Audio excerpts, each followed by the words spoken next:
अस्सलाम वालेकुम, मैं हूं आपकी मेज़बान निम्रा फ़ारूक। डिफेंस स्ट्रेटजीज़ में खुशामदीद। जैसे कि आप जानते हैं, हम अपने प्रोग्राम में डिस्कस करते हैं मिलिट्री स्ट्रेटजीज़ को, डिफेंस सिस्टम को और दुनिया की टेक्नोलॉजी को कि कहां से कहां हम पहुंच गए हैं अपनी टेक्नोलॉजी को लेकर।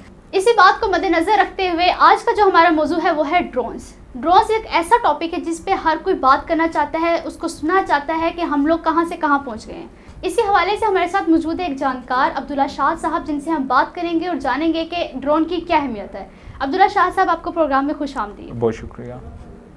अब्दुल्ला शाह साहब, ऑडियंस को बताना चाहेंगे आपके जो ड्रोन्स है उसकी टेक्नोलॉजी में हम कहां से कहां पहुंच गए हैं, हम या तो पूरी दुनिया की टेक्नोलॉजी कहां पहुंच गई। ये इस बारे में बात करने से पहले ज़रूरी है कि हम देखें कि जो ड्रोन्स हैं वो हमारी मिलिट्री इक्विपमेंट के अंदर, फ़ौज के अंदर किस कदर अहमियत के हामिल हैं। देखें, आने वाला जो सारा वक्त है, जो दौर है, वो ड्रोन वारफेयर का दौर है, हाइब्रिड वारफेयर का, इंफॉर्मेशन टेक्नोलॉजी का और साथ मिलिट्री के हवाले से ड्रोन्स का होगा। जब हम ड्रोन्स की बात करते हैं तो हमारे यहाँ ये तासर होता है कि शायद ये ड्रोन्स बिल्कुल छोटे से जो सर्वेलेंस के लिए उड़ाए जाते हैं या इन्हीं तक महदूद हैं।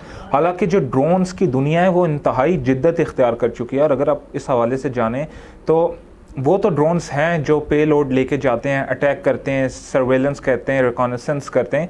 लेकिन अब जिस तरह हम अगर स्वार्म ड्रोन्स की बात करें तो वो इस तरह है कि एक उसका मेन कंपाउंड होता है और उसके साथ बहुत से छोटे छोटे ड्रोन्स कैलिब्रेट करके एक जत्थे की सूरत में ट्रैवल कर रहे होते हैं। और ऐसा यूएस के पास है, ऐसा टर्की ने कामाकाजी ड्रोन्स जो हैं वो सीरिया की बॉर्डर के साथ अपने हर वक्त उसके सर्वेलेंस करते रहते हैं। इसी तरह जो यूएसए के स्वार्म ड्रोन्स हैं, वो जो उनके CBU-105 बम्स हैं, ये मेन कंसेप्ट उससे लिया गया था जो उन्होंने 2003 के अंदर सीरिया की पूरी एक टैंकों की जो कॉलम था उसको उड़ाने के लिए इस्तेमाल किया और ये सक्सेसफुल रहा। इसी तरह अब ये जो ड्रोन्स हैं ये सिर्फ अकेला नहीं बल्कि एक, जैसे आप कहें कि एक गोल की तरह जाते हैं, परिंदों की तरह, और अपना काम सर्वेलेंस का हो, अटैक का हो, अंजाम देते हैं। जी, आपने बात की कामाकाजी ड्रोन की। वो कार्गो ड्रोन्स हैं जो टर्की ने सीरिया के बॉर्डर पर लगाए हुए हैं और एंटी टेररिस्ट है, और इसका रोटेटरी विंग्स हैं। ये 30 मिनट्स के लिए रहता है, इंड्योरेंस इसकी 30 मिनट्स है और इसका वेट बहुत कम है, 7 ग्राम, और ये पेलोड लेकर जाता है 70 kg का। और ये टारगेट को पॉइंटली, मतलब जो टारगेट है उसका पिन से अटैक करता है और डिस्पोज करता है। ये अपने डिटेक्ट कर लेता है कि इसका टारगेट कौन सा है, और जब इसे ख़तरा महसूस होता है तो ये खुद ही उस पर अटैक कर देता है, क्योंकि ये ऑटो है। पीछे से इसको ऑपरेट एक ही इंसान कर रहा होता है बेसिकली। अच्छा, देखें, जो आपने बात की स्वार्म्स के हवाले से, ड्रोन्स में टेक्नोलॉजी के हवाले से, तो इसमें ब्रिटिश ने एक ऐसा ड्रोन भी तैयार कर लिया है जिसको नाम दिया गया है फासा 35 का, और ये 150 किलो वज़नी ड्रोन है जो 15 kg का पेलोड भी अपने हमरा उठाकर 20 महीनों के लिए महवे परवाज़ रह सकता है। और इसका पावर सोर्स ये है कि दिन में ये सोलर से, सनलाइट से अपनी एनर्जी लेता है, और इसके अंदर जो इंतहाई लाइट वेट सेल्स लगे हैं, सोलर सेल्स, वो रात को भी वो सूरज से ली गई रोशनी को अपने अंदर कंज्यूम करते और उसे पूरी रात उड़ने की सलाहियत देते हैं। ये 70,000 मीटर की बुलंदी पर लगातार 20 महीनों के लिए उड़ सकता है। आपने बात की बरतानिया की नई टेक्नोलॉजी की। टेक्नोलॉजी में अगर हम देखें तो यूएस और बहुत से जो ममालिक है बहुत आगे जा रहे हैं। तो अभी यूएस ने एक ड्रोन बनाया है बहुत छोटा, ब्लैक हॉर्नेट के नाम से, जिसे किलर हॉर्नेट भी कहते हैं। अच्छा, ब्लैक हॉर्नेट के नाम से इसके अंदाज़ा होता है कि वो जो छोटा डीमू काले रंग का होता है, उसके नाम पे इसका नाम रखा गया। ये सिर्फ 6 इंच का है और इसका जो वेट है वो 33 ग्राम्स है। ब्लैक हॉर्नेट ना 2 बैटरीज के साथ आता है।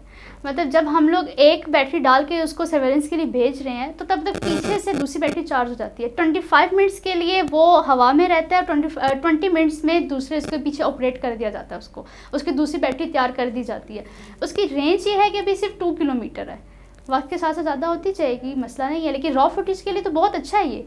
मतलब अब वो आपको आगे दिखा रहा है कि आगे कोई मसला है, कोई या तो आप पे अटैक करने वाला, आपको पता चल जाता है उसी के ज़रिए। उसकी बहुत सी खासियत हैं, उसमें सेंसर्स भी लगे हैं और कैमरास भी लगे हैं। कैमरास में 3 लगे हुए हैं, एक जो फ्रंट का दिखा रहा है, एक बैक का दिखा रहा है और एक 45 डिग्रीज़ पे दिखा रहा है कि आपका अगर कोई आप पे अटैक का जो कोई हमले का ख़तरा है, आप पे आपको लाहक होने वाला है, वो आपको बता देता है पहले से। और सेंसर्स उस पर लगे हैं, फ्यूज़ थर्मल लगा हुआ है, डे लाइट में वो काम करता है। अगर हम लोग देखते हैं कि अगर उसकी बैटरीज का एक तो मसला 25 मिनट्स के लिए, अगर हम लोग आस्ता, जैसे आपने ब्रिटिश की बात की कि अगर हम सोलर सेल्स को यूज़ करना शुरू कर दें तो हम देखते हैं कि हम बहुत आगे जा सकते हैं ड्रोन्स के लिहाज से। और इसका साइज़ अभी छोटा है, मतलब इसके लिए ये इसका फ़ायदा ये है कि आप भेज देते हो तो नज़र नहीं आता। जी निम्रा, जिस तरह आपने हमें ब्लैक हॉर्नेट के बारे में बताया, स्वार्म ड्रोन्स की हमने बात की, इसी के साथ साथ अगर हम साउथ एशिया के अंदर ड्रोन्स की सूरत हाल का जायज़ा ना लें तो ये गैर मुनासिब होगा। इसी के हवाले से सबसे पहले मैं जिक्र करना चाहूँगा पाकिस्तान के CH-4 ड्रोन्स का, जो चाइना से हमने लिए हैं, Chinese academy for aerospace aerodynamics ने तैयार किए हैं। और ये जो CH-4 फैमिली है ये बड़ी दिलचस्प है अगर हम इसकी जो कैपेबिलिटीज़ हैं उसके ऊपर निगाह डालें तो इस ड्रोन के बारे में अगर हम बात करें, CH-4 इसका नाम है, ये असल में एब्रीविएशन है, और इसका जो आर्मामेंट्स का वेट है वो 350 kg है। इसी के साथ साथ ये 180 किलोमीटर्स पर आवर की रफ्तार से 1330 kg के टेक ऑफ वेट के साथ महवे परवाज रह सकता है। इसकी खासियत ये है कि अगर हम इसे इस्तेमाल करें रैकॉन के लिए तो ये इसकी जो उड़ने की कैपेसिटी है वो 30 आवर्स होगी, और अगर हम इसे स्ट्राइक के लिए, हमला करने के लिए इस्तेमाल करें तो ये 12 से 15 घंटों तक हमारा साथ दे सकता है। पाकिस्तान ने सिर्फ इसे लेने पे, इसे इस्तेमाल करने पे इक्तफा नहीं किया, बल्कि इसके साथ साथ हम इसके मज़ीद वेरिएंट्स के ऊपर भी काम कर रहे हैं। और इसके अंदर जो CH-4C है उसकी जो एक नया वेरिएंट अभी तक हमने उसे टेस्ट नहीं किया, उसे टेस्ट किया जाना है, तो उसे मार्केट में आने को बड़ा तहलका खेज माना जा रहा है, और वो हमारी ड्रोन्स के हवाले से कैपेबिलिटीज़ को एक गेम चेंजर साबित होगा हमारे लिए। हम जब नई टेक्नोलॉजी की बात करते हैं तो हम ये चाहते हैं कि आस्ता आस्ता ड्रोन का एक तो साइज़ छोटा हो, उस पर उसकी कॉस्ट कम आए, और हम ये चाह रहे हैं कि वो उसका जो वेट है वो कम हो। तो इस लिहाज से टर्की के पास एक अंका के नाम से है ड्रोन, जो बहुत ज़्यादा वो जंगी आलात में वाज़ह तौर पर नज़र आता है, वो इस्तेमाल करते हैं इसको। उसका वेट जो है सिर्फ 15 kg है, और वो अपने साथ 200 kg का पे लोड लेकर जाता है, और वो मिशन प्लान भी करता है, ऑटो पे अटैक भी करता है। और सबसे जो इसकी ख़ास बात है वो ये कि ये UAV है। इसकी लेंथ सिर्फ 8 मीटर है और इसका विंग स्पान जो है 17 मीटर है, और ये डे लाइट में काम कर रहा है। और इसकी इंड्योरेंस 24 आवर्स है। 24 आवर्स के लिए ये हवा में रहता है, और इसकी मतलब ये चार्ज रहता है और काम करता रहता है। और इसकी कॉस्ट जो है इसकी $300 मिलियन है, क्योंकि वक्त के साथ साथ हम लोगों ने ये करना है कि हमारी जो कॉस्ट है वो कम से कम लगे, साइज़ जो है हमारा कम से कम होता रहे, वेट हम कम से कम कर रहे हैं। और हम देखते हैं कि हमारा फ्यूचर जो हमारे जंगें हैं वो सिर्फ और सिर्फ ड्रोन्स पे इन्हिसार कर रही हैं। देखें, आपने जिस तरह एक और ड्रोन के हवाले से बताया, तो अगर हम अपने पड़ोसी मुल्क का जायज़ा लें, रुस्तम उनका जो ड्रोन है उसके ऊपर बहुत ज़्यादा इन्हिसार करते हैं, उनका बड़ा मेन ड्रोन है ये। इसका जो नाम है वो उनके इसी टेक्नोलॉजी के एक्सपर्ट थे प्रोफेसर रुस्तम, उनके नाम पे रखा गया है। और ये ड्रोन तीनों सर्विसेज, इंडिया की तीनों नेवी, एयरफोर्स और बर्री फौज, तीनों के इस्तेमाल में है 2009 से बाकायदा तौर पे। उन्होंने भी इसके पहले वेरिएंट के बाद दूसरे वेरिएंट के ऊपर भी काम किया है, और उसके अंदर उन्होंने काफ़ी जिद्दत लाई है। ये अगर हम इस पर नज़र डालें तो ये मीडियम एल्टीट्यूड का लॉन्ग इंड्योरेंस वाला एक प्लेन है, एक UAV है, जिसका पहला वेरिएंट जो है वो 12 से 15 घंटे की इंड्योरेंस रखता है, महवे परवाज रह सकता है। लेकिन इसके साथ जो उन्होंने रुस्तम 2 के ऊपर काम किया, जिसे रुस्तम H भी कहा जाता है, ये 24 से 30 घंटे तक महवे परवाज रह सकता है, और ये इसकी इंड्योरेंस है। यानी उन्होंने उसके अंदर जो तब्दीली की है वो बड़े बड़े पैमाने पे की है, और उसे जदीद करने की कोशिश की है। यहाँ पे मैं मुनासिब समझता हूँ कि जो रुस्तम 1 और 2 है, रुस्तम 1 एंड रुस्तम H, इसके बारे में बात करें कि इनके अंदर बेसिकली क्या डिफरेंस है। तो रुस्तम 1 जो है उसका साइज़ भी छोटा था, 5.12 मीटर्स उसका विंग स्पैन था, जबकि रुस्तम 2 के अंदर यही 9.5 हो गया था। और इसी तरह जो रुस्तम 1 था, इसकी अगर हम इंड्योरेंस का जायज़ा लें तो ये 12 से 15 घंटे तक मदद दे सकता था हमें, लेकिन जो रुस्तम 2 है इसको 24 से 30 घंटे तक इसका ये दौरानिया हुआ।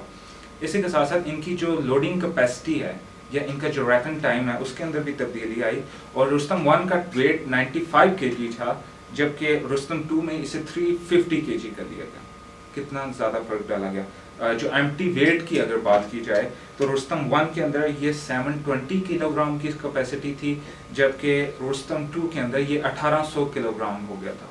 और इसी के साथ अगर हम लाइन ऑफ साइट की बात करें इन ड्रोन्स की, तो ये हमें 250 किलोमीटर्स तक का मंजरनामा दिखा सकते हैं, इनकी लाइन ऑफ साइट है। इसी के साथ साथ अगर इसकी रफ्तार पे बात की जाए तो रफ्तार के हवाले से इन्होंने ये तब्दीली की कि रुस्तम 1 जो था 150 किलोमीटर्स पर आवर की रफ्तार से दौड़ सकता है, जबकि रुस्तम 2 के अंदर ये कैपेसिटी 225 kg है। तो हम इसे एक तरह से भारत का ड्रोन टेक्नोलॉजी के अंदर मेन हथियार तस्वर कर सकते हैं। देखें, अभी हमने रुस्तम का जायज़ा लिया है। अब सवाल ये कि हम ड्रोन्स के ऊपर इतना स्ट्रेस क्यों कर रहे हैं, इसकी टेक्नोलॉजी के हवाले से बातचीत क्यों करें। इसकी वजह ये कि अगर हम इसकी तब सबसे ताज़ा मिसाल लें तो आज़रबाईजान और आर्मीनिया के अंदर जंग हुई नागोर्नो काराबाख के इशू के ऊपर, और इसके अंदर जो सबसे गेम चेंजर का किरदार था वो ड्रोन्स ने अदा किया। जो टर्की टेक्नोलॉजी के ड्रोन्स बैरक्तार आज़रबाईजान ने ख़रीदे थे दिसंबर के अंदर, टर्की के एक्सपर्ट्स के साथ उन्होंने मशक़ें की और उसे सीखने का तरीका देखा कि उसे किस तरह ऑपरेट किया जाता है। ये बैरक्तार ने आज़रबाईजान को अपर हैंड दे दिया। उन्होंने इसकी मदद से सर्वेलेंस भी की और इसकी मदद से उन्होंने स्ट्राइक्स भी की। तो इसलिए हम कह सकते हैं कि जो आने वाला ज़माना है वो ड्रोन्स का है, और हम बग़ैर इंसानों के हवा के अंदर एक दूसरे से लड़ाई करके एक दूसरे पे सबकत ले जाने की कोशिश करेंगे। आपने जो बात की, जो आज़रबाईजान ने बैरक्टार TB2 यूज़ किया है, इस्तेमाल किया उसका आर्मीनिया के ख़िलाफ़, और काफ़ी उनको फ़ायदा हुआ, आर्मीनिया का काफ़ी ज़्यादा नुकसान हुआ। उसका सबसे अच्छी बात यह है कि उसकी कॉस्ट सिर्फ $5 मिलियन थी। उसकी इंड्योरेंस 24 आवर्स के लिए वो हवा में रहता है। ये एयर टू एयर भी टारगेट करता है, एयर टू सरफेस भी, और लेज़र से भी, मतलब लेज़र लाइट से भी इसको टारगेट करता है कि जहाँ पे इसको पता है इसका टारगेट यहाँ पे, वहाँ पे अटैक कर देता है। और इसमें मिसाइल यूज़ होते हैं, 4 मिसाइल इसमें लगे होते हैं। और इसकी सबसे अच्छी बात यह है कि 220 किलोमीटर पर आवर की स्पीड से जाता है। इसकी रेंज काफ़ी ज़्यादा है, 150 किलोमीटर की रेंज है इसकी। और इसके विंग स्पैन जो है 12 मीटर है, और इसकी जो लेंथ है, ड्रोन की अपनी जो लेंथ है वो 6.5 मीटर है। सबसे अच्छी बात तो यही है कि इसका जो इसकी कॉस्ट है वो बहुत कम है। और अगर हम लोग वही सब चीज़ें अगर हम लोग कॉपी करें, या तो हम लोग नई टेक्नोलॉजी बनाना शुरू करें, इसकी इंड्योरेंस ज़्यादा करें, तो 5 मिलियन और इससे कम भी हम आ सकते हैं। हम अब आस्ते आस्ते हम अपने ड्रोन्स के रेट कम करने की कोशिश कर रहे हैं कि हम लोग कम से कम पैसा लगाएं और हमें अच्छी से अच्छी चीज़ मिले। देखें, अब जिस तरह हमने इंडिया की बात की, अब पाकिस्तान के CH-4 के साथ अब ज़रूरी है कि चूँकि हम साउथ एशिया की भी बात करें तो हम पाकिस्तान के बुराक मिसाइल का जायज़ा लें। ये नेस्कॉम ने तैयार किया था और इसका पूरा नाम ही हमने नेस्कॉम बुराक ड्रोन रखा हुआ है। जिस तरह इंडिया ने अपना रुस्तम है उसको DRDO उनकी जो बनाने वाली एक ऑर्गेनाइजेशन है, एक कंपनी है, उसने किया था। बुराक जैसा कि आप जानते हैं उस सवारी का नाम था जो हजूर सल्लल्लाहु अलैहि वसल्लम को मिराज की रात अर्श पे ले गई थी। इसी मुनासबत से हमने इसका नाम बुराक रखा है। और सबसे मज़े की बात कि इसके अंदर जो आर्मामेंट्स डाली जाती है उसे हम बर्क कहते हैं, यानी वो थंडर की तरह, लाइटनिंग की तरह जाके अपने टारगेट को भस्म कर देती है। और ये इस ड्रोन को बनाकर पाकिस्तान दुनिया के उन 5 ममालिक में शामिल हो गया था जिन्होंने अनमैन्ड कॉम्बैट एरियल व्हीकल बनाई थी, ठीक है। और इसकी जो हमारी सलाहियतें हैं, कैपेबिलिटीज़ हैं, वो सिर्फ बातों तक महदूद नहीं, बल्कि हमने 7 सितंबर 2015 को शवाल वैली के अंदर 3 टेररिस्ट ठिकानों को तबाह करने के लिए इसका इस्तेमाल भी किया था, और इसने अपने मूविंग टारगेट्स को भी जलाकर भस्म कर दिया था। इसके अगर हम कैपेबिलिटीज़ का जायज़ा लें तो इसकी इंड्योरेंस 12 आवर्स है। इसके अंदर इमेजरी और मोशन सेंसर्स भी मौजूद हैं, और ये 1000 किलोमीटर्स की रेंज है इसकी, और इसकी रफ्तार 215 किलोमीटर पर आवर की रफ्तार से ये उड़ सकता है। अगर हम बात करें बुराक ड्रोन की, नेस्कॉम बुराक ड्रोन की, तो ये air to surface laser guided missiles मारता है, और ये अपनी मूविंग टारगेट्स को भी पूरी प्रिसाइजनेस के साथ टारगेट बनाने की सलाहियत रखता है। इसी तरह इसकी जो सर्विस सेलिंग है उसकी जो हद है वो 7500 मीटर है। ISPR की जानब से इस ड्रोन को, बुराक को, हमारी पूरी फोर्सेस के लिए फोर्स मल्टीप्लायर का नाम दिया गया, यानी इसने शमूलियत के साथ हमारी जो फोर्सेस हैं, हमारी जो डिफेंस कैपेबिलिटीज़ हैं, वो कई गुना मल्टीप्लाई हो गई हैं। तो इस हवाले से इसको, यानी पाकिस्तान के अंदर ये तासर है कि शायद हम डिफेंस के मामले में अपने पड़ोसी से, या जिन साइड से हमें ख़तरात हैं, हम पीछे हैं। हालांकि बिल्कुल ऐसा नहीं है। अगर ये देखा जाए तो ये बाज़ पहलुओं से उससे ज़्यादा एफिशिएंट है, और इसका हम टेस्टिंग भी कर चुके हैं, तो इसलिए हम इस पर भरपूर तरीके से एतमाद कर सकते हैं। जी, तो आज के प्रोग्राम में आपने देखा, आपने जाना कि ड्रोन टेक्नोलॉजी में कहाँ से कहाँ पहुँच गया है। ये एक ऐसा मौजू है जिस पर जितनी देर बात की जाए इसके अहाते ख़त्म होने का नाम ही नहीं लेते। तो हम कोशिश करेंगे कि अगले आने वाले प्रोग्राम में आपके सामने और नए ड्रोन्स टेक्नोलॉजी के बारे में डिस्कस कर सकें। इसी के साथ अपनी होस्ट और अपने मेहमान को इजाज़त दीजिए। खुदा हाफिज़।